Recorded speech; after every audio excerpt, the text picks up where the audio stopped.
Hello, and welcome to another video that we have not done since the winter, early spring of this year. And that is the Know Your Spirits, videos. The ones that you can find in the playlist here called Gods/Goddesses. It's pretty straightforward. That includes things that aren't just gods and goddesses. So, this, however, is a god. And this is continuing our Celtic gods specifically, of which we've already made a few videos on, including like Terran, who is like a Celtic Thor, but not really. We made one on Lleu and how she's been rewritten as a cattle goddess into a huntress.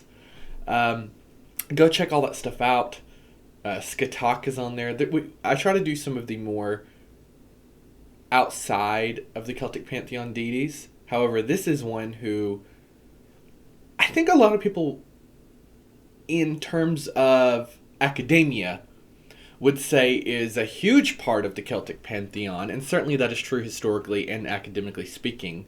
Lleu is massive in terms of his reach that he had in the ancient world and how he was worshipped in the ancient world. However, in our modern day, in our modern world that we live in, of witchcraft and paganism and the like, Lleu, I think personally, is way in the background of the Celtic pantheon, and that's not fair. That's not fair. Lleu is really fun, and in some instances, I kind of pair him with a bit of like Loki, if we're going to continue that comparison to the Norse pantheons. He's a little Loki-esque sometimes in my workings with him. So who is Lleu? Lleu, as I said, in academically and historically, is really, really huge. So we're all familiar with the Wheel of the Year in Wicca and modern witchcraft and druidry. And of course, coming up, we have Lunasa, right? The Festival of Lunasa, which is the first of the harvest festivals, getting us ready for the decline of summer and the embrace of fall or autumn. And Lleu, in the word Lunasa, Lugh, is this deity. That festival is named after Lleu. That spelling in particular is the Irish Gaelic spelling of the deity.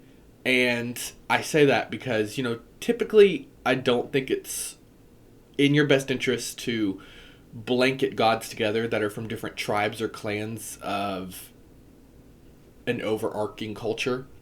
I think it's important to look at those deities on their own and how they were sacred to each tribe or clan. That's why I have a lot of pet peeves with the assimilation of Greek gods and Roman gods. I don't like that at all. I really like to see them separately and look at the Roman gods before Greek influence, but I digress.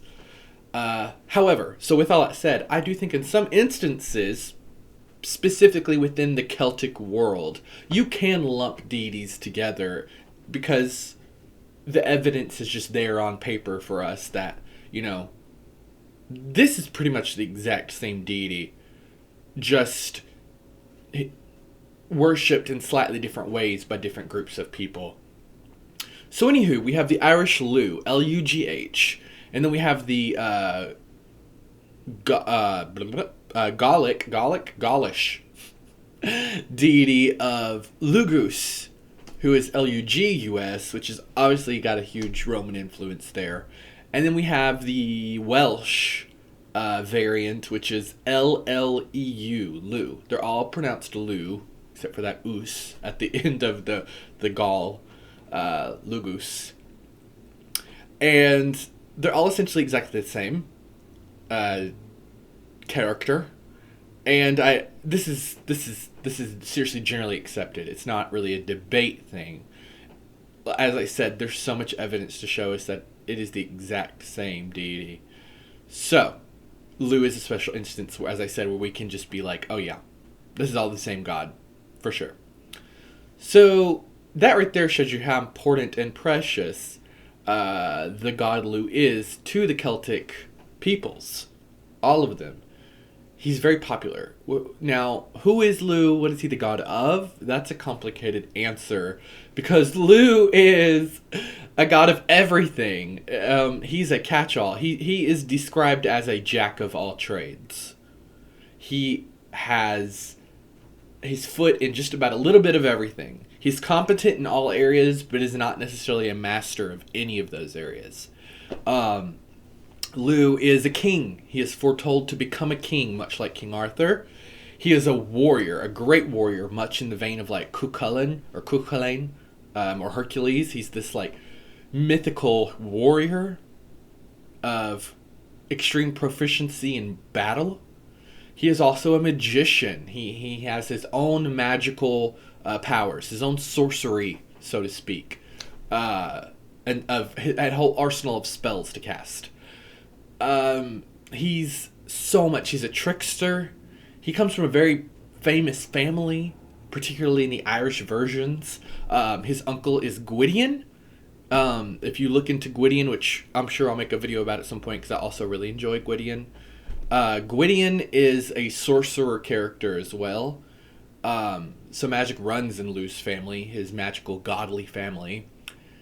Who else? Oh my gosh, now I'm drawing a blank. Did I make notes? If you don't know, I usually have a separate box open when I make a video with bullet points of things I wanted to point out. Just because you know how we are. You know how we are. Let's see. So, yeah, but we're not there. So, so he's the grandson. I thought this was cool too, speaking of his family. He's the grandson of Balor, who is a Fomorian giant who we've talked about on this channel as well in this very playlist of gods and goddesses, the Fomorians, who are kind of like Celtic titans.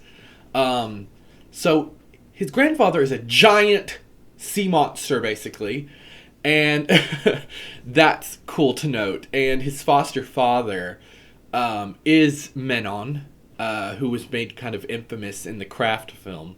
Menon is a sea god, which means that his other grandfather is Lear, King Lear, made famous by Shakespeare, who is also a sea god. Now, Lleu's son is, and I mentioned him earlier, is Cuchulainn, and he's sometimes considered to be not only Lleu's son, but just a reincarnation of Lleu himself.